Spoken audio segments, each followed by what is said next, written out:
A woman sat at her desk, her leg shaking uncontrollably. She was desperate to use the restroom, but her boss had informed her that there were no restrooms for black people in the building. Clutching a stack of files, she sprinted 800 meters in high heels to another building where a restroom designated for black individuals was located. Even while using the restroom, she spread out her files on her lap, continuing to work. After finishing, she ran back to the office, utterly exhausted and unable to speak. Her boss scolded her for leaving her work unfinished to use the restroom and dumped another pile of files on her desk, warning her she couldn't leave until it was all done. That day, the woman worked late into the night. When she finally completed her tasks and presented them to her boss, he threw them straight into the trash. In USA, where the aerospace industry moved at lightning speed, the data she had painstakingly calculated had become irrelevant hours earlier. From then on, to save time, she stopped drinking water during work hours, only rushing to the restroom when it became unbearable. Yet, despite her efforts, she still struggled to finish her work. The reason was absurd. Every piece of data she received was marked with black bars,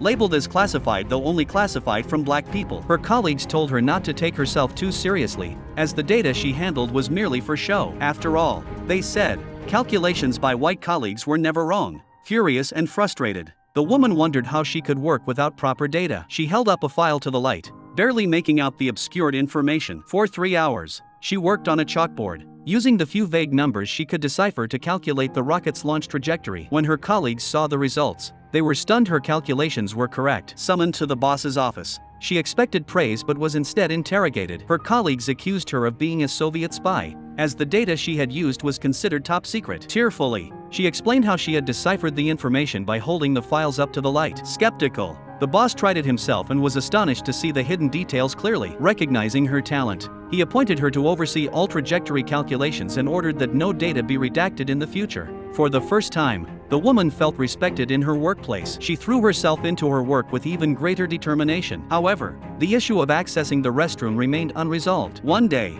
a sudden downpour forced her to run through the rain to the restroom. By the time she returned, she was drenched. Her boss confronted her, demanding to know why she had taken so long. He reminded her that everyone in the office was working around the clock to advance humanity's journey into space, and her half-hour restroom break was seen as a waste of time. At that moment, the woman could no longer hold back her frustration.